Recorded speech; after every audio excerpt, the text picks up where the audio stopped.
आप सभी को गोपाष्टमी की बहुत शुभकामनाएं। आज के दिन गाय माता की बछड़े सहित पूजा करने से जीवन में आ रही सभी समस्याएं दूर हो जाती हैं और जिस काम में बाधा आ रही है वह बाधा भी दूर हो जाता है। तो चलिए आज हम सुनेंगे गोपाष्टमी की व्रत कथा और गाय माता की आरती। इस दिन भगवान कृष्ण की पूजा करना भी बहुत ही शुभ माना जाता है। तो भगवान कृष्ण की भी हम एक कहानी सुनेंगे। बोलिए कृष्ण भगवान की जय हो, गाय माता की जय हो। गोपाष्टमी की पौराणिक कथा के अनुसार जब कान्हा जी 6 साल के थे तब एक दिन मैया यशोदा से कहते हैं कि मैया अब हम बड़े हो गए हैं। तो मैया यशोदा कहती हैं, अच्छा लल्ला, अब तुम बड़े हो गए हो तो बताओ हम क्या करें। तो कान्हा जी बोले, मैया अब हम बड़े हो गए हैं तो हम बछड़े चराने नहीं जाएंगे। हम बड़े हो गए हैं इसीलिए हम गाय चराने जाएंगे।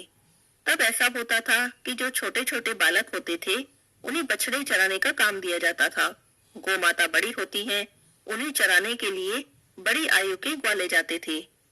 कान्हा जी का तो गायों के प्रति, बछड़ों के प्रति अति प्रेम था, ये बात तो सभी जानते हैं। इसीलिए तो कान्हा जी बछड़ों के साथ साथ गाय को भी चराने जाना चाहते थे। कान्हा जी की बातें सुनी तो मैया बोली, अच्छा ठीक है चले जाना, लेकिन पहले पापा से पूछ लो। मैया के ऐसा कहते ही झट से कान्हा जी पहुंचे नंद बाबा के पास और कहने लगे कि बाबा हम बड़े हो गए हैं, अब हम गाय चराने जाएंगे। नंद बाबा ने सुना तो बोले, अरे लल्ला, अभी तो तुम बहुत छोटे हो, अभी तुम केवल बछड़े ही चराओ, जब बड़े हो जाओगे तब गाय भी चरा लेना। लेकिन कान्हा जी कहाँ मानने वाले थे, वो तो जिद पर अड़ गए, बाबा अब से मैं बछड़े नहीं चराऊंगा, मैं तो गाय भी चराऊंगा।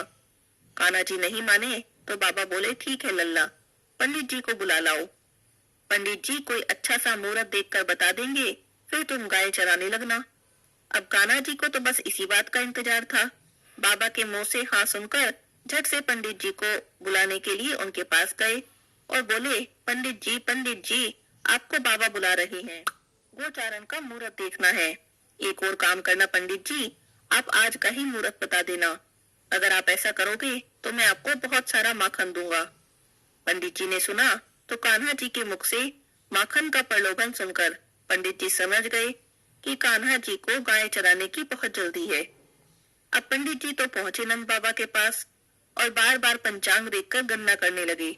तब नंद बाबा ने पूछा, पंडित जी क्या बात है, बार बार गणना क्यों कर रहे हो।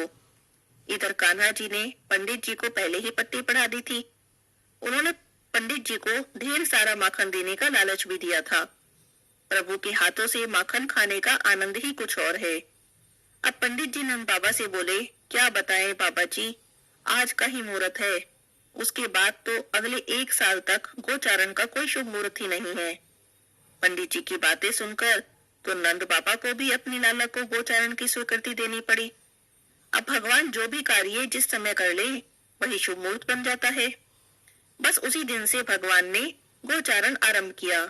अब वह शुभ तिथि थी कार्तिक मास के शुक्ल पक्ष की अष्टमी तिथि, जिस दिन भगवान ने पहली बार गाय चराने का आरंभ किया था। इसीलिए आज के दिन को गोपाष्टमी के त्योहार के रूप में मनाया जाता है। अब जब कान्हा जी गाय चराने के लिए जाने लगे तो पहले मैया यशोदा ने अपने लाला का खूब श्रृंगार किया। श्रृंगार करने के बाद जैसे ही पैरों में जूतियां पहनाने लगी तो कान्हा जी ने मना कर दिया। कान्हा जी बोले, मैया अगर मेरी गौएं जूतियां नहीं पहनती तो भला मैं कैसे पहन सकता हूँ। तो जब माता यशोदा बार बार जिद करने लगी तो कान्हा जी बोले, ठीक है अगर आप पहना सकती हैं तो पहले मेरी सभी गायों को जूतियां पहना दो, फिर मैं भी पहन लूंगा।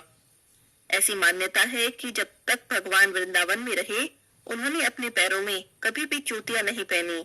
जब भी वे गाय चराने के लिए जाया करते तो नंगे पांव जाते, आगे आगे गाय, उनके पीछे पीछे बांसुरी बजाते कान्हा जी उनके पीछे पीछे चलते। इस तरह से विहार करते हुए भगवान वन में प्रवेश करते। कहते हैं तभी से भगवान की गोचारण लीला का आरंभ हुआ। भगवान गाय चराते हुए वृंदावन तक जाते तो उनके चरणों से वृंदावन की भूमि बहुत पावन हो जाती और वह वन गायों के लिए हरी भरी घास से संयुक्त हो जाता। गोपाष्टमी के दिन जो भी गाय की पूजा करता है उन्हें भोजन कराता है, उनकी सेवा करता है, गोधूली बेला में गायों का पूजन करता है, उसकी सभी मनोकामनाएं भगवान कृष्ण की कृपा से पूरी हो जाती है और उन पर भगवान कृष्ण की कृपा सदा ही बनी रहती है। बोलिए कृष्ण भगवान की जय हो। गोपाष्टमी के दिन गायों के साथ साथ भगवान कृष्ण की भी पूजा की जाती है। इसीलिए अब मैं आपको भगवान कृष्ण की भी एक कहानी सुनाती हूँ। बोलिए कृष्ण भगवान की जय हो। गोवर्धन नाम का एक ग्वाला था। बचपन से ही दूसरों पे आश्रित रहता था, क्योंकि उसका कोई भी नहीं था। उसके माता पिता की मृत्यु तो बचपन में ही हो गई थी। जिस गांव में रहता था, वहां के लोगों की गाय आदि चरा देता। उसे जो मिलता उसी से अपना जीवन चलाता। गांव के सभी लोग उससे बहुत प्यार करते थे। एक दिन गांव की एक महिला वृंदावन जा रही थी। उसे वह काकी कहता था। उसके साथ वह भी वृंदावन चला गया। उसने वृंदावन के ठाकुर श्री बांके बिहारी जी के बारे में बहुत कुछ सुन रखा था। सो दर्शन की इच्छा तो मन में पहले से ही थी। वृंदावन पहुंचकर उसने बिहारी जी के दर्शन किए। वो तो उसने देखता ही रह गया, मानो उनकी छवि में खो सा गया। एकाएक उसे लगा जैसे ठाकुर जी उससे कह रहे हो, आ गए मेरे गोवर्धन, मैं तो कब से तुम्हारी ही प्रतीक्षा कर रहा था। मैं गाय चराते चराते बहुत थक गया हूँ। अब तू ही मेरी गाय चराने जाया कर। गोवर्धन ने तो सुना और मन ही मन में हाँ कर दी। इतने में गोस्वामी जी ने पर्दा डाल दिया तो गोवर्धन का ध्यान टूटा। जब मंदिर के पट बंद होने लगे, तब एक सफाई कर्मचारी ने उन्हें बाहर जाने को कहा। गोवर्धन ने सोचा, ठीक ही तो कह रहे हैं बिहारी जी, सारा दिन गाय चराते हुए ठाकुर जी थक जाते होंगे, सो अब आराम करेंगे। तो उसने सेवक से कहा, ठीक है, पर तुम बिहारी जी से कहना कि कल से उनकी गाय चराने मैं जाऊंगा। इतना कहकर वो तो वहां से चला गया। सेवक ने उसकी भोली सी बात गोस्वामी जी को बताई। गोस्वामी जी ने सोचा, कोई बिहारी जी के लिए अनन्य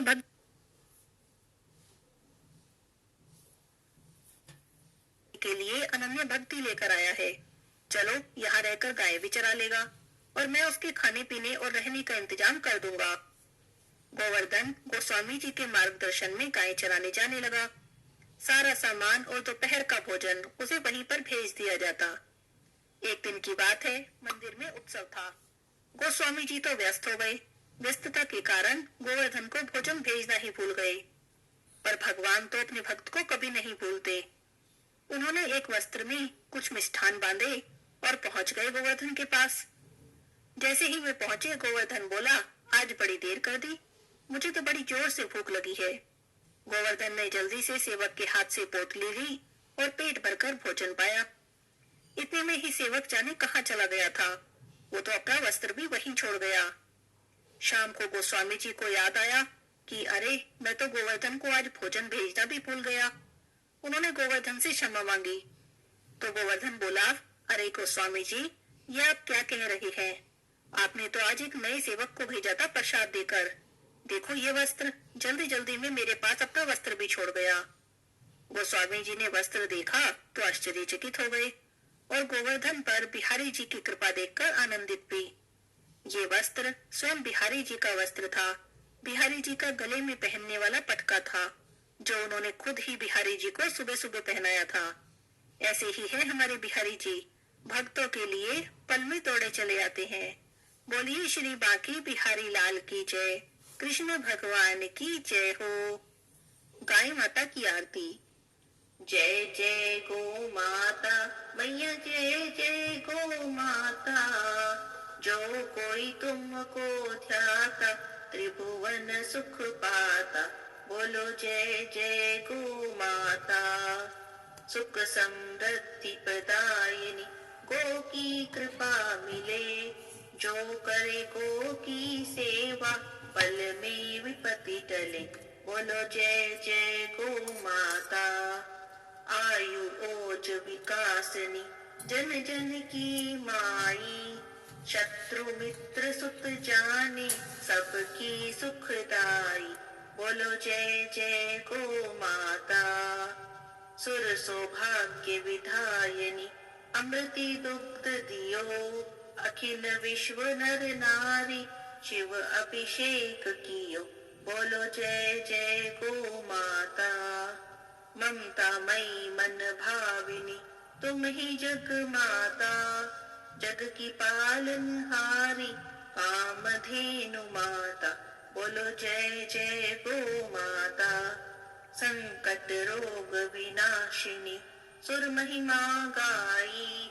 गौशाला की सेवा संतन मन भाई।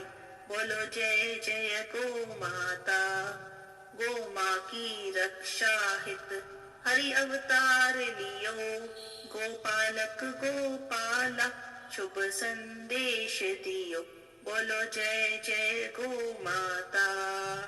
श्री गो माता जी की आरती जो कोई सुत गावे। हम कहत वे तरनी भव से तर जावे। बोलो गो माता। जय जय गो माता मैया जय जय गो माता। जो कोई तुमको ध्याता त्रिभुवन सुख पाता। बोलो जय जय गो माता। बोलिए गो माता की जय हो।